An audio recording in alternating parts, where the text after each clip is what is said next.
From the heart of our nation's capital, here's Family Research Council President Tony Perkins. Welcome to Washington Watch. Thanks for tuning in and for making us part of your day.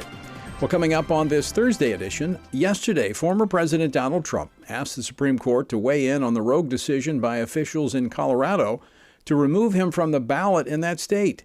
Colorado officials have cited Section 3 of the 14th Amendment to the Constitution, which prohibits those who have engaged in insurrection from holding office, as the justification for their actions. You can't call someone an insurrectionist that never did an insurrection, that's never been guilty of an insurrection. It's un-American, it's ridiculous, and it's frankly election interference at its finest. They're just desperate, Martha, you know that. That was Alina Habba, a member of President Trump's legal team, yesterday on Fox News. The left's latest tactic is not confined to the former president. It's also being used in Pennsylvania in an effort to remove Congressman Scott Perry from the ballot. Is this a sign of the left's desperation? If so, it shows something that's very dangerous. We'll get more from Samantha Dravis, former general counsel of the Republican Attorneys General Association, in just a moment. And yesterday, we spoke to Alderman and medical doctor Dr. Tim Durkee from Rockford, Illinois, about the potential health implications of the flood of illegals crossing the southern border. Rather than focus on the lawlessness at the border, many public health officials are lamenting waivers and exemptions that have been granted to American citizens to opt their children out of various vaccinations. You see, more and more parents are opting their children out of vaccines. The public health czars don't seem to care about asking why they're doing that. They simply want to shut the door on parental rights.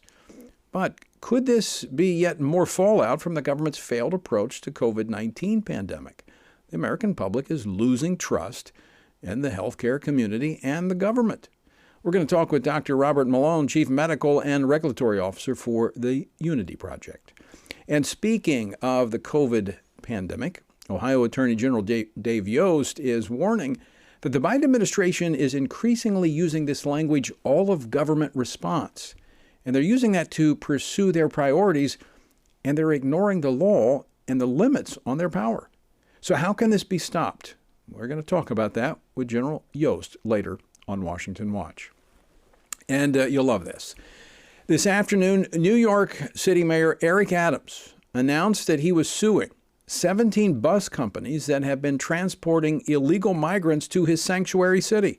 Today, our administration filed a lawsuit against 17 companies that have taken part in Texas Governor Greg Abbott's scheme to transport tens of thousands of migrants to New York City in an attempt to overwhelm our social services system.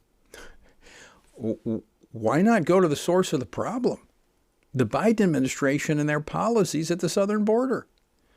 Well, speaking of the southern border, House Republicans were on that border yesterday, seeing firsthand the chaos that the Biden policies have created.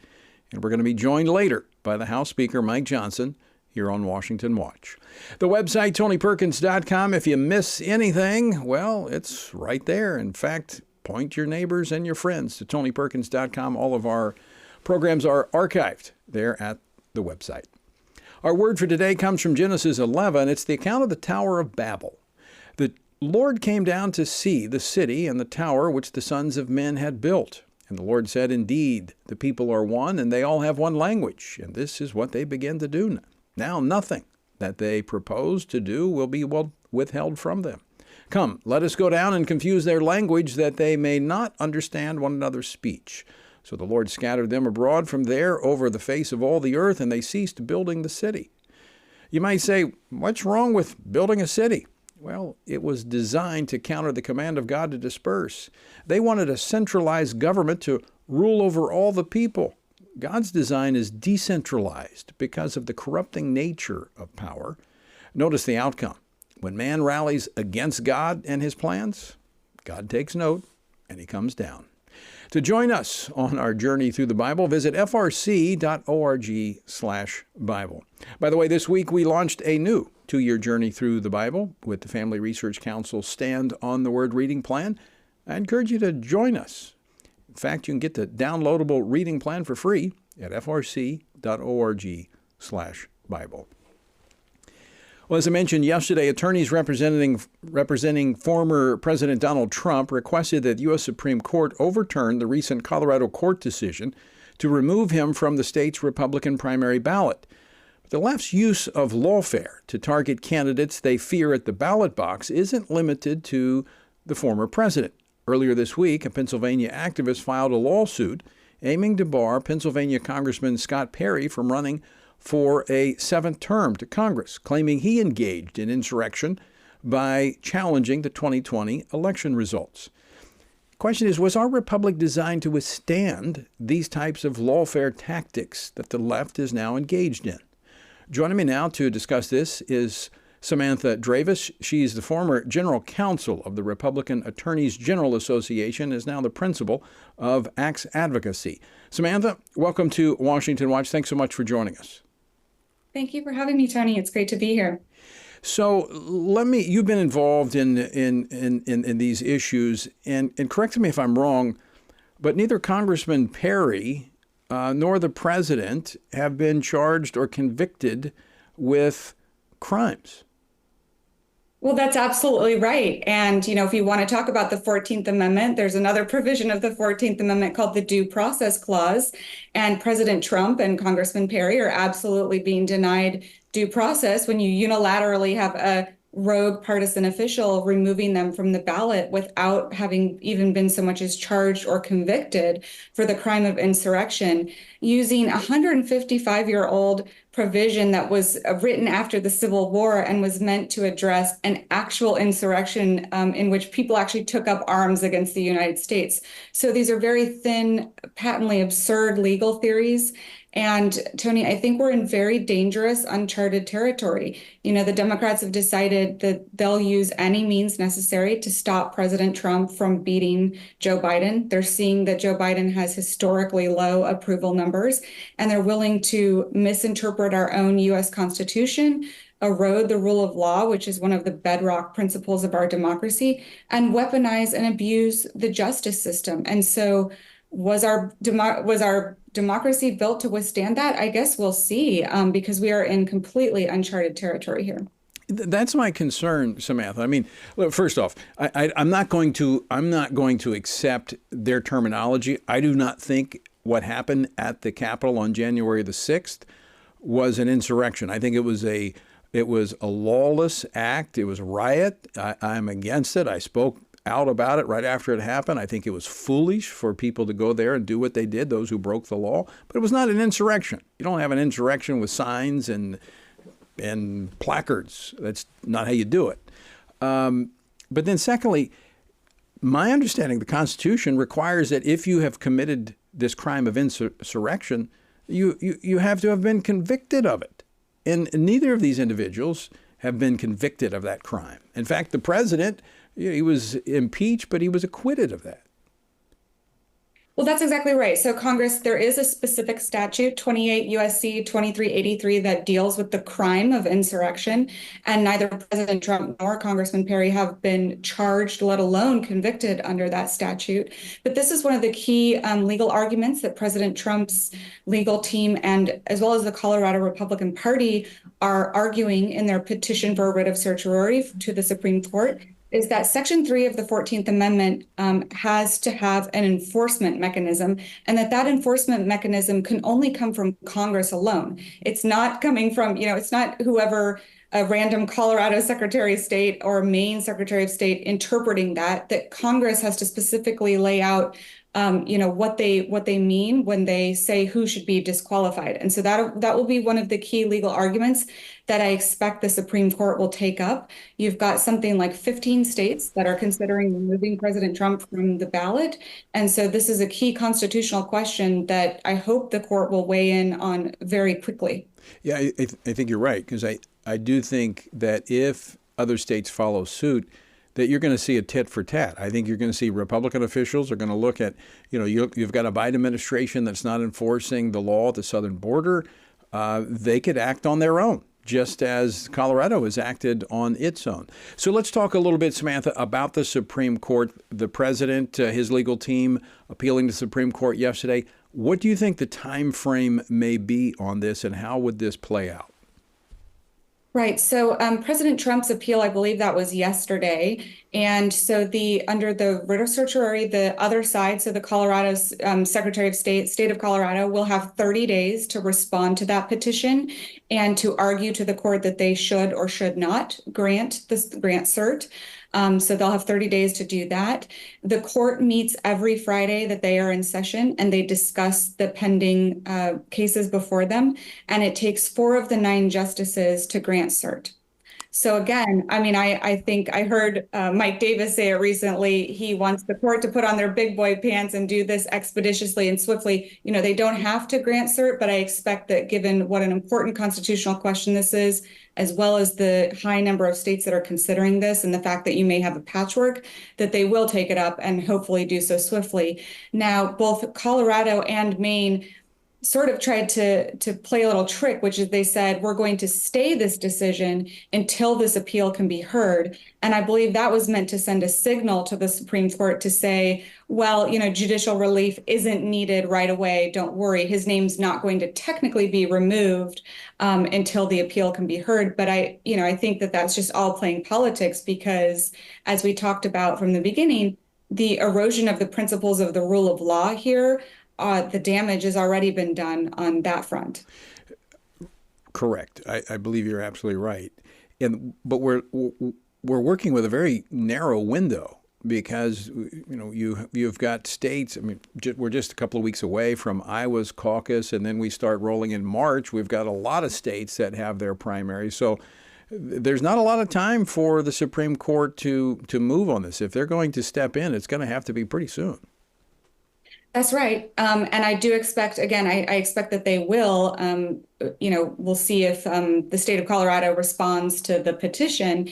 Now, one of the other factors here is that if President Trump's name ends up being removed from the ballot in this process before the court could hear this case, there is an option for these state parties to decide they want to move to a caucus system. Right.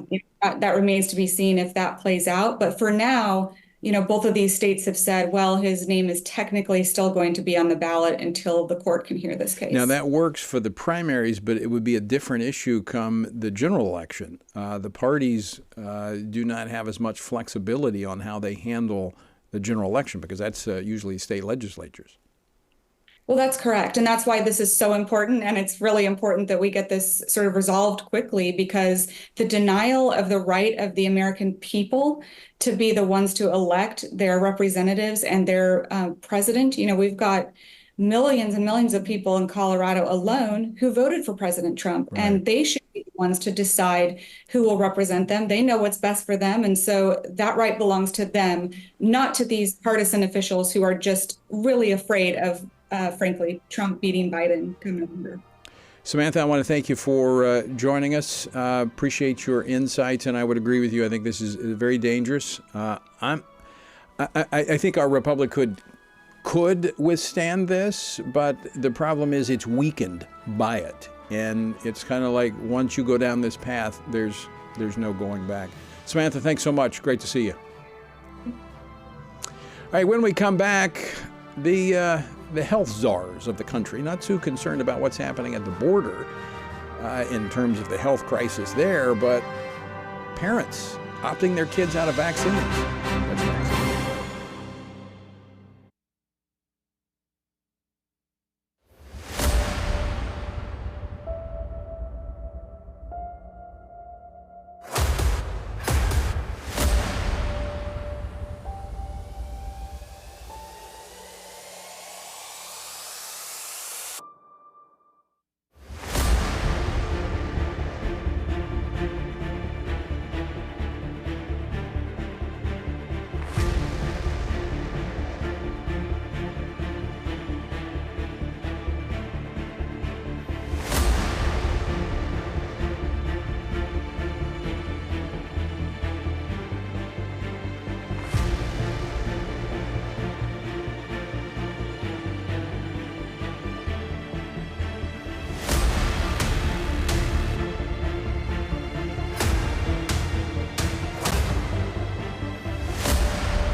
Everything we do begins as an idea. Before there can be acts of courage, there must be the belief that some things are worth sacrificing for. Before there can be marriage, there is the idea that man should not be alone. Before there was freedom, there was the idea that individuals are created equal. It's true that all ideas have consequences, but we're less aware that all consequences are the fruit of ideas. Before there was murder, there was hate. Before there was a Holocaust, there was the belief by some people that other people are undesirable. Our beliefs determine our behavior, and our beliefs about life's biggest questions determine our worldview. Where did I come from? Who decides what is right and wrong? What happens when I die? Our answers to these questions explain why people see the world so differently. Debates about abortion are really disagreements about where life gets its value. Debates over sexuality and gender and marriage are really disagreements about whether the rules are made by us or for us. What we think of as political debates are often much more than that. They're disagreements about the purpose of our lives and the source of truth. As Christians, our goal must be to think biblically about everything. Our goal is to help you see beyond red and blue, left and right, to see the battle of ideas at the root of it all. Our goal is to equip Christians with a biblical worldview and help them advance and defend the faith in their families, communities, and the public square. Cultural renewal doesn't begin with campaigns and elections. It begins with individuals turning from lies to truth. But that won't happen if people can't recognize a lie and don't believe truth exists. We want to help you see the spiritual war behind the political war, the truth claims behind the press release, and the forest from the trees.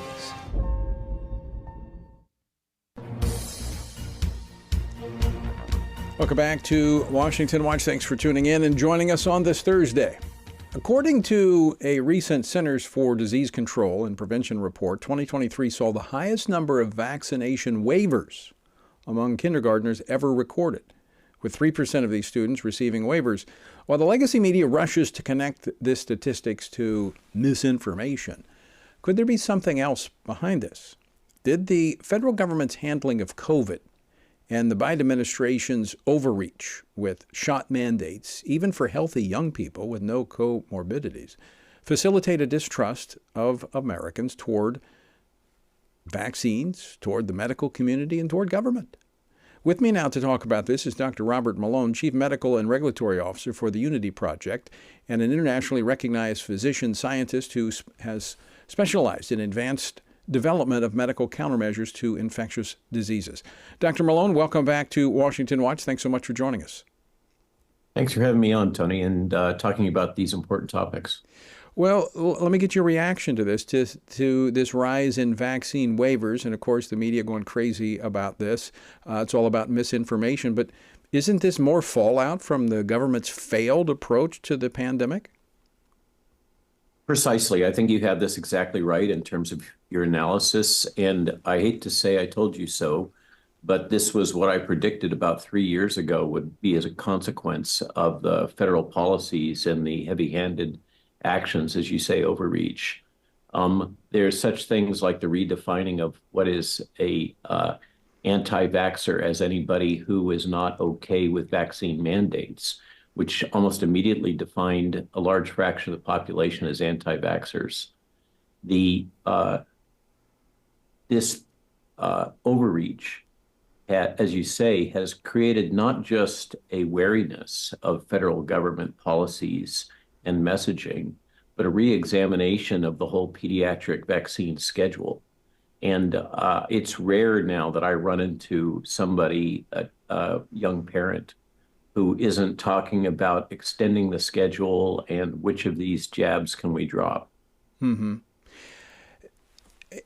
I mean, I'm leery of anything the government tells me now after now looking at I'm actually looking at the facts. It looks like the medical community associated with the government is not doing this, but I'm looking at all the studies saying how wrong they were in their approach. And like you, I questioned it at the beginning. But now, yesterday we were talking on the program, and I said this when I was setting up this segment. We had a alderman who's also a medical doctor from Illinois on the program, on the suburbs, talking about the immigrants coming into the country, being bussed up there, and the concern about those coming across the border that have no vaccinations, they're carrying infectious diseases, and the government's letting them in, not saying anything about it. I mean, are we not potentially setting up a perfect storm for another health crisis by making people leery of vaccinations, shaking their trust in the government, and then bringing people in who could be carrying deadly diseases? Well, a lot of the tropical diseases that are potentially coming in with these folks that are coming from Latin and Central America are not on the current vaccine schedule. One of the major potential risks is yellow fever, because we do have the appropriate mosquitoes throughout much of the United States that can transmit yellow fever. But what they don't have is infected people to bite and then spread to others. And we don't have yellow fever vaccine, thank God, on the standard schedule because it's a rather nasty piece of work. But it's deeper than that, Tony. We're talking about potential distributed, because remember, these people are being shipped all over the United States by the airlines and others. We're talking about distributed reach of sexually transmitted diseases, variants of salmonella that are pathogenic. You know, we're all familiar with the risks of diarrhea in using water from Latin America. Fortunately, we have good water systems, good sanitation throughout most of the United States, but we're absolutely creating risk for tropical diseases. And now this is being spun as an issue associated with, quote, climate change, when really what it is a consequence of federal and really executive branch policies.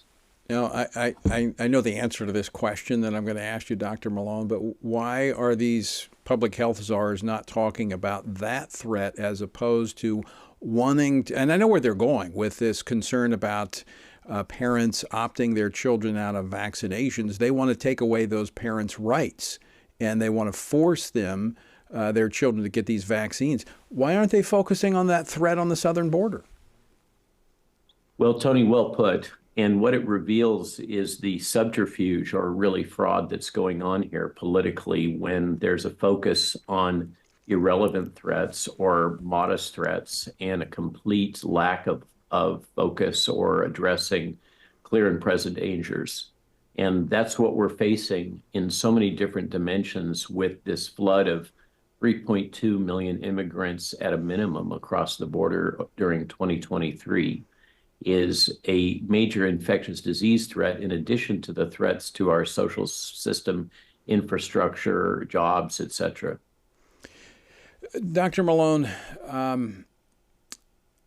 I think we have to be able to trust our government. I mean, I think it's important for the whole system to work. I don't trust my government right now with what I've seen.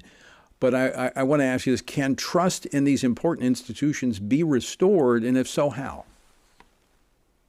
So there is a school of thought that we just need to burn the whole system down. I'm not of that school. I think, as you say, we do need a limited government, a small government. We don't need a bloated bureaucracy and administrative state. And we do, as you point out, need to rebuild public trust. And I think the only way this is going to happen is through accountability. There are individuals who are responsible for what's happened over the last 3 years, and they have not been held accountable, just like they weren't held accountable in the case of a lot of the atrocities associated with the Gulf War and the torture that happened there. There was a decision not to prosecute those people. And in this case, the usual DC attitude of you can never hold the administrative state accountable for their actions needs to be broken. These people need to be ferreted out. We know who many of the names are, and they do need to be brought to court and held accountable for their actions. I would agree. And not just in this area, but there's several areas that needs to happen. Agreed. Dr. Malone, always great to see you. Thanks so much for joining us today. Thank you, Tony. All right. Dr. Robert Malone. All right, after the break, what is the whole of government approach that the Biden administration keeps using, that phrase? It's a dangerous phrase, and we're actually going to talk about it with the Attorney General of Ohio. Dave Yost joins me next to talk about it. Don't go away. More Washington Watch straight ahead.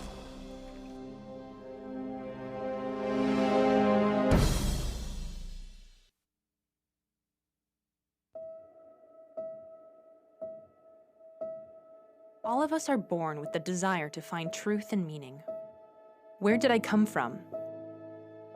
What happens when I die? While our answers to these questions may divide us, we are united in our need for the freedom to answer life's biggest questions and make life's biggest decisions for ourselves. That's why religious freedom matters for everyone. Religious freedom matters because the powerful have long wanted to control those who are less powerful. Religious freedom matters because the freedom of those who are different is often threatened by those who believe different is dangerous. Leah Sheribu, a Christian teenager in Nigeria, remains a captive of Boko Haram for her refusal to renounce her Christian faith. Chinese pastor Wang Yi is serving a 9-year sentence for speaking publicly against the Chinese government. In Pakistan, Asif Pervez is on death row for allegedly sending a blasphemous text message. All of this because people in power decided different is dangerous.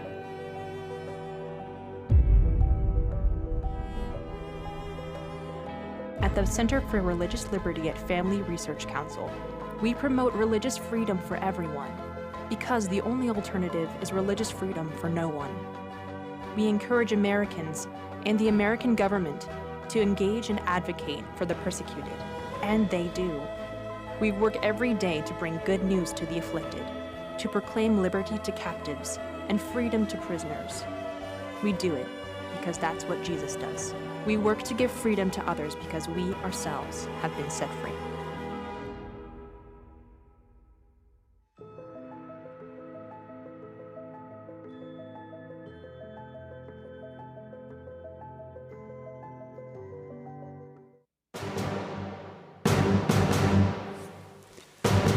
Welcome back to Washington Watch, the website, TonyPerkins.com. Be sure and check it out. Lots of resources there for you. Action items. You need to be involved. As I've said before, our republic was not made for spectators. It's made for participants. Well, as we've seen throughout the Biden administration, we've got the mishandling of the southern border. And, we see this repeatedly. The left will ignore the law to orchestrate their desired political outcomes. And this applies to more than just public health policy and the border. I mean, since taking power, the Biden administration has adopted what they call a whole-of-government approach to certain issues, leading federal agencies to impose regulations beyond their authority. And, of course, they have to be challenged in the courts. Now, we saw this when the Department of Education threatened to withhold school lunch money from poor students attending Christian schools. We saw it when the Federal Highway Administration finalized a rule requiring states to create benchmarks for greenhouse gas reduction. I mean, how can this federal executive overreach be reined in? Well, join me now to discuss this is Ohio Attorney General Dave Yost. General Yost, welcome back to Washington Watch and Happy New Year. Happy New Year to you. It's good to see you.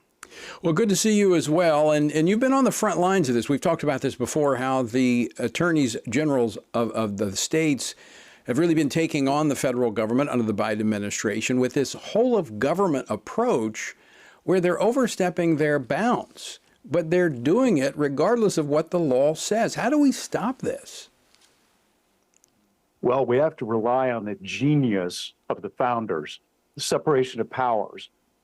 The courts and Congress both have the ability to rein in an overreaching executive. Congress hasn't been too interested in doing that of late, but fortunately, in a lot of places, courts are doing their jobs as attorneys general are going to court and challenging these things.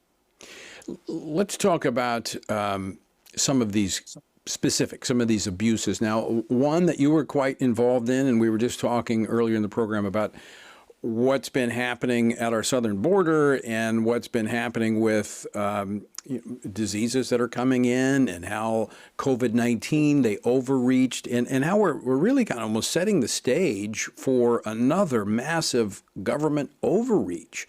You've addressed these in the past, but it seems like even in some cases they ignore what the courts say. Well, it's true. And one of the things people ought to pay attention to is the phrase whole of government. You're starting to hear this from bureaucrats and politicians in Washington over and over again. That should be a red flag for you. When you hear whole of government, what that means, it's kind of a code that they're going to use agencies that have absolutely nothing to do with the thing at hand to try to accomplish something that they don't have authority to do. For example, the SEC, the Securities Exchange Commission, it's out there to regulate the stock markets and stock trading and commodities trading. And they publish rules, and it's a regulatory agency, pretty dry and dusty. Well, under the whole of government approach, the Biden administration is using them to try to enter into fossil fuels and energy policy and climate change. What does the SEC and stock markets have to do with whether we drive electric cars or not, or fossil fuel development, hydrocarbon development? That's an example. Another one, and we won this in the Supreme Court, they tried to get OSHA involved in the COVID wars. OSHA is all about, let's have guardrails around the catwalks. Let's make sure that there's safety features around the vats of acid so that workers don't get hurt. They tried to use that department and that authority to make sure that every employee of a company that had more than 100 employees, which is over 80 million Americans, had to have the vaccine, had to take the jab if they wanted the government's permission to work. The Supreme Court knocked it down and said that doesn't work, but it's that whole of government mindset where they try to take every bureaucratic alphabet soup agency to do something it was never designed to do. So, General, they know going into this that most of what they're doing is it's beyond the limit of beyond the scope of their authority, but they know that it's going to take months, maybe years, for the courts to decide some of these things. So they go anyway, and they do it. Congress, as you said, number one, it's split. You got the Democrats controlling the Senate, the Republicans barely having control of the House. This really puts a spotlight on the role of the Attorney General of states all across this nation as being on the front lines of what now has become a legal battle to uphold the law. And that's why it's so important to keep a watch on Washington. And we have to realize we're in a battle. This is not a civil debate, a schoolhouse rock kind of civics lesson here. These folks don't care about the norms. They don't care about the rules or the rule of law. We are in a pitched battle, and we need everybody to help. Well, we've got to be informed. We've got to be voting. We've got to be engaged, making sure that we have those that respect the rule of law, because our system doesn't work without that. Attorney General Yost, I want to thank you so much for joining us. Always great to see you, and keep up the great work in the Buckeye State. Have a great new year. All right. Attorney General Yost in Ohio. In fact, he's been a supporter of HB 68. That's the bill we've been talking about all week that the governor vetoed that would protect children from these experimental surgeries. So he's been very helpful on that in the state. All right, there's more Washington Watch on the other side of this break, so don't go away. We're coming back with more of today's edition of Washington Watch in just a moment.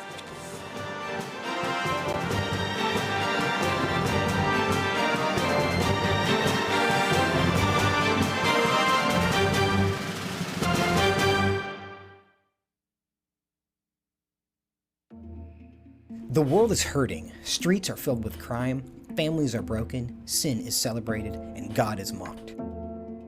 Everywhere we look, the wages of our sin are on full display. As Christians, we know that surrender to God's will is the solution to our biggest problems, but not everyone agrees. Even in church, we hear people say the most important thing is to be tolerant, that we shouldn't impose our morality on other people, and that loving our neighbor means celebrating what they do. But you can't do that.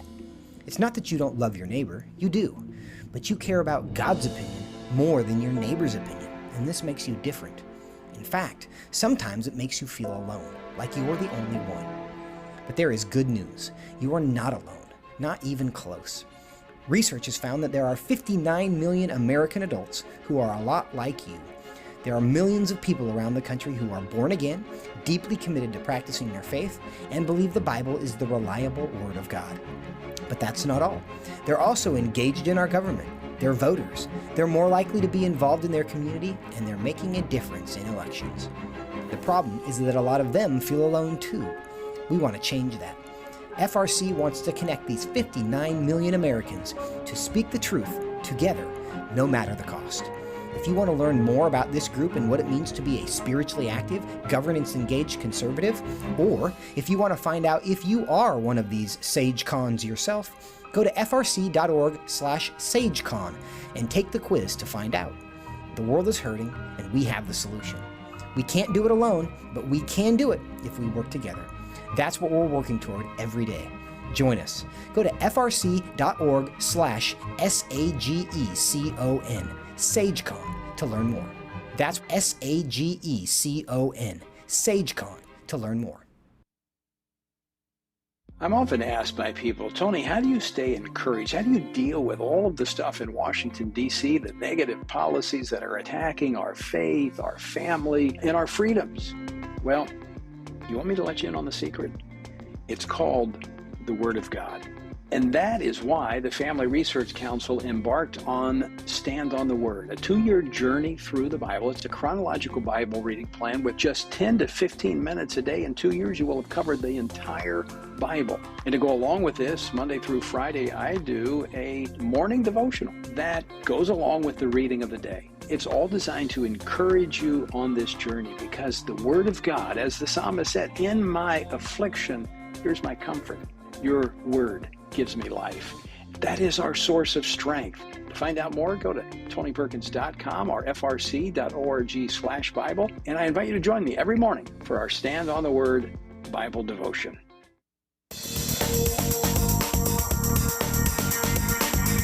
This is Washington Watch, and I'm your host, Tony Perkins. Good to have you with us. All right, I'm going to leave the poll question open one more day, and if you didn't participate in our poll question, it's our weekly worldview question. You can do so, and we'll have the results for you tomorrow. And here it is. You can text the word POLL, that's P-O-L-L, to 67742 to participate. And here's the question. When it comes to the formation of your worldview, of the way you see things around you, how influential is the Bible? All right. Give us your thoughts. Text the word poll to 67742. All right, on his border visit yesterday, House Speaker Mike Johnson affirmed that Republicans remain resolved in their top 2 priorities. Number 1, securing the border, and number 2, controlling non-defense discretionary spending. Now, both priorities are going to be tested in the coming weeks as funding for the federal government expires and negotiations continue over border security and funding for Ukraine's war effort. Now, the backdrop to all of this is record-setting numbers of migrants illegally coming into the United States across the southern border. 302,000 in the month of December alone, the highest ever. Now, as Speaker Johnson pointed out yesterday, while he and over 60 of his House colleagues were on the border, the problem is so massive and affecting so many states and communities that every state is now a border state. Joining me now to discuss this situation and more on the border and how Republicans might force order into the chaos is Speaker of the House, Mike Johnson. He represents the 4th Congressional District of Louisiana. Speaker Johnson, welcome back to Washington Watch. Hey, Tony, great to be with you as always. All right. So, Mike, tell us about yesterday's border visit. What did you see? Anything new that came to the forefront of your observations? Well, I'll tell you, it was an eye-opener. I mean, we've been acutely aware of the catastrophe at the border, of course, for the last 3 years, the Biden administration. I came off the House Judiciary Committee that has partial oversight over the crisis. And, we've been highlighting this for the American people. But it really does make a difference to be there in person, on the ground, talking with the stakeholders, the patriotic, heroic Border Patrol officers and the sheriffs who are charged with keeping order down there. And there is no order, Tony. The border is completely open. This is my 3rd trip to the border, but it was the largest congressional delegation that's ever made the trip. 64 House Republicans were there, representing 26 states and 1 U.S. territory. And what we saw was so alarming that it would just break the hearts of every American, and it would infuriate them as well. I mean, I'm actually watching B-roll of your trip down there, and we see people right in front of your delegation walking across the water. Oh, yeah. waving at us and shouting the names of their countries. They're Venezuela, and China and wherever else. They're coming from 170 countries around the globe because the Biden administration has laid out the welcome mat, and they sent the message that's loud and clear to everyone, everywhere. Come on in. There is no border. We don't have one. The Border Patrol agents have been converted into processing agents. They're literally operating processing centers, which, by the way, cost American taxpayers $1 million a day, not including the salaries of all the personnel there, to process illegals, bring them into the country, clean them up, give them clothing, and then all the resources they need. I mean, we're spending billions and billions of taxpayer dollars on the health care and the education and the housing and the recreation of people who are just flowing into our country illegally. Well, not to mention, Tony, all the human trafficking that's involved, all the fentanyl that's poisoning our streets of every city in America, and all the other societal ills that falls from it. This must stop. Yeah, my daughter has been on the police force just a month, and already 2 fentanyl overdoses that she's dealt with, deaths related to that. Let me play a clip from Homeland Security Secretary Mayorkas today on CBS. Play clip number 1.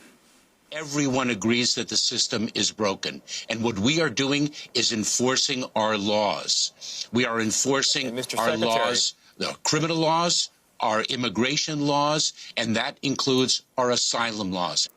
They're enforcing the law. How come there's chaos?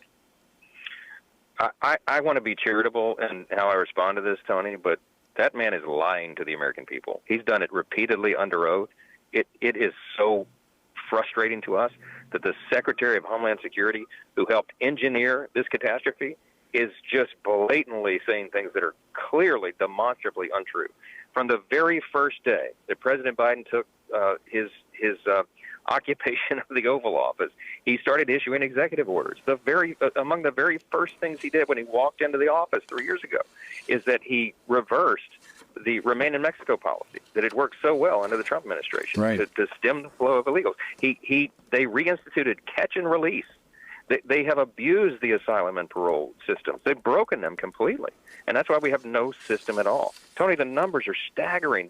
By Secretary Mayorkas' own count, we've had over 7 million illegal encounters at the border since they took office. Now, we know the number is probably twice that high that have actually come through, but 1.7 million known gotaways have evaded capture at the border, entered the country. We know that number is actually a countless number because the border is not even being monitored in most places right now.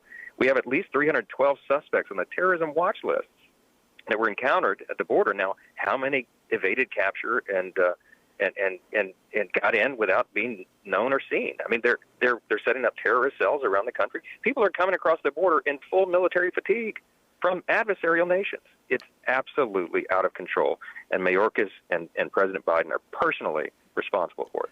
Well, let me ask you about that, because next week the Homeland Security Committee in the House is going to move forward with impeachment proceedings on Mayorkas. Where do you see that going? We haven't impeached a cabinet secretary since the late 1800s, but desperate times call for desperate measures. I have been convinced that Mayorkas was committing impeachable a long, long time. I mean, he appeared a couple of times before my committee in the House Judiciary and just raised his hand, took the oath, and told us things that he knew when he was saying it were not true. I think they have engineered this chaos. I think these are deliberate policy choices that have created this catastrophe. And by the way, among the other ills that have been wrought on our society from this, remember that we are enriching these transnational criminal organizations every single day. The cartels are making billions and billions of dollars. They told us on the border in the Del Rio sector alone yesterday, the cartels said they think the cartels are making $32 million a week on human trafficking people into our country. Do the math. That's $1.6 billion annually in just one sector of the border to violent criminal cartels. It is unconscionable that the White House would go along with this, but they are empowering it with their policies. Well, Speaker Johnson, the Biden administration, which, by the way, on Friday we reached a new record of national debt, $34 trillion. They're blaming their inability to secure the border on the House Republicans cutting funding. And I want to play a clip. This was this afternoon from the White House press secretary, Karine Jean-Pierre, earlier today, clip 9. House Republicans decided to vote on a bill that would cut 2,000 Border Patrol agents at the border. That's what they did. That's what they did. And they continue to obstruct and get in the way of of the president wanting to move forward with a supplemental that includes border security. Your response, Mr. Speaker. More madness from the White House. Of course, they will take an objective fact and turn it on its head. What the president is proposing is he wants millions and millions and millions of additional dollars, billions if he can get them, to process more illegals. They don't want the border to be patrolled. They don't want to stem the flow of illegals into our country. They want to send more of them and distribute them around the nation. That's what his proposal is for. We're not going to do that. We were with at dinner on Tuesday night. The deputy chief of the U.S. Border Patrol spoke very candidly before all the House Republicans. We were assembled there for a meal. And he said, I feel very much, let me give you an analogy. I feel very much as though I am my job is to man an open fire hydrant. And he said, I don't need more buckets. I need them to turn the flow off. That's what we are aiming to do. And by the way, Tony, this could be done with a stroke of a pen. The president doesn't need new legislation to do this. He has every existing authority under federal law. He can make a decision right now, for example, to reinstate the Remain in Mexico policy. They estimate that the officials, the sheriffs, the Border Patrol on the ground there, say that would stem the flow of illegals into our country by probably 70% overnight, because it would send a message around the world that you're not welcome to come in, and you have to stay in Mexico while your case is adjudicated. That alone would do it. Yeah, you're absolutely right. I've been to the border twice during the Trump administration. One before they put the Remain in Mexico policy in place, and it was chaotic. I went back after that policy was in place, and it looked like a ghost town. It was no one coming across. It was working. The border was secure when the Biden administration came into office. But let's talk now about how. How will you force an administration to do something they don't want to do? You said this is by design. They're creating this chaos with their policies. They're lying about it. So how will the Republicans, with such a slim majority, how are you going to move forward with this? We have to use every ounce of leverage that we can muster. We have the power of the purse. The president wants all this supplemental spending to send money, the precious treasure of U.S. taxpayers around the world to secure other borders elsewhere and do all these other things. And we've said if you want a national security supplemental spending package, it begins at our own border. We must take care of our own house first. And so I believe the public pressure is mounting on the White House. I think they're going to have to acknowledge they need a change. I mean, look at some of the most desperate pleas for change are the mayors and the governors of these deep blue states and cities, the sanctuary cities, that are being completely overrun by illegals now. There was a Fox News poll from about a week ago found that 8 in 10 voters think the situation at the southern border is either an emergency or a serious problem that should be addressed. I don't think they can turn a blind eye to this much longer, and we're going to continue to apply every degree of pressure that we can to do what the American people know what must be done. So you've got the supplemental funding for Ukraine that the border issue has been attached to. What other must-pass pieces of legislation? I mean, we've got these appropriations bills. Those are looming, and we're coming up to the end of government funding. Is this going to factor into that discussion and whether or not the government continues to be funded? Well, we have appropriation spending bills that we've been working to try to get through the process, to get back to regular order. You know how all that's developed over the last few months. Those things are on the table, as well as the supplemental spending measures for Ukraine and elsewhere. In some sense, all of this really is entangled together, because if we can't take care of our own safety, security, and sovereignty, it's very difficult for us to do much of anything else. That's the first job of the federal government, and that is exactly what's at stake. This is not hyperbole. I could tell you all day long, Tony, we could take a whole hour to I could give you some highlights of some of the things we saw at that border yesterday, but among the most startling statistics is that 60 to 70% of the people who are crossing that border are single adult males. Okay, they're between the ages of 20 and 40. These are not families in distress and widows who need asylum. These are young, able-bodied men coming from sometimes hostile foreign adversarial nations who are coming into our country to do only the Lord knows what. And we saw many of them with our own eyes in these processing facilities yesterday. This is madness. It's madness, and it must stop. It really is. It's insane to let people in that you don't know what their intentions are toward the country. And again, we get lost in these numbers. The volume is so high. You said 7 million. Well, just in the first quarter alone of this new fiscal year, it was 785,000 migrant encounters. That's according to the federal government. Largest single quarter total ever. That's the equivalent of the size of in population to San Francisco, Seattle, Denver, Oklahoma City, Nashville. I mean, how are we absorbing these into the country? Well, that's a great question. I don't think that we are very well, and you're starting to see the results of that on the streets of communities all across the country, which is why we've said, and you said at the outset of the program, every state is a border state now. On top of all that, on top of the security concern, just think about the humanitarian disaster that this is. Think about the unaccompanied minors who are trafficked across the border, sustaining only who knows what on the journey, right? They're disappearing into our country. The administration admits that it's lost track of almost 100,000 unaccompanied minors after they were released somewhere into the country. They're being swept up into trafficking rings and all the rest. I mean, we looked into the eyes of young children, unaccompanied, in these little processing centers just yesterday. They don't have, there's no belonging. They don't even know their real identities. They literally put stickers on their chest that they name them Jane Doe and John Doe because they don't even know who they are. Wow. I mean, the cartels are bringing these children across.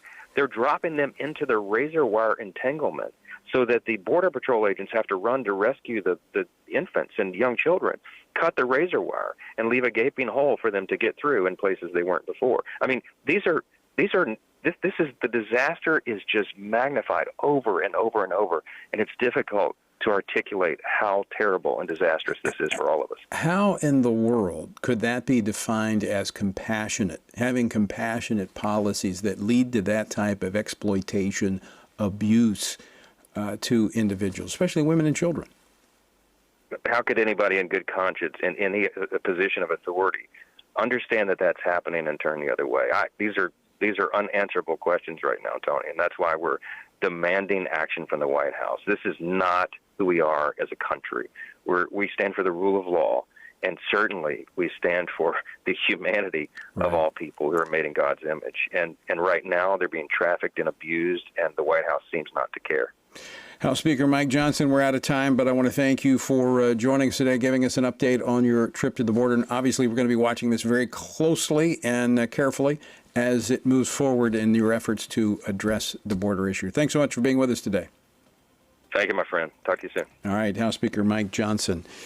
All right, we will be tracking this very closely, and we will have action items for you, so stick around. With that, I leave you once again with the encouraging words of the Apostle Paul, found in Ephesians 6, where he says, when you've done everything you can do, when you've prayed, when you've prepared, and when you've taken your stand, by all means, keep standing. Washington Watch with Tony Perkins is brought to you by Family Research Council and is entirely listener-supported. Portions of the show discussing candidates are brought to you by Family Research Council Action. For more information on anything you've heard today, or to find out how you can partner with us in our ongoing efforts to promote faith, family, and freedom, visit TonyPerkins.com.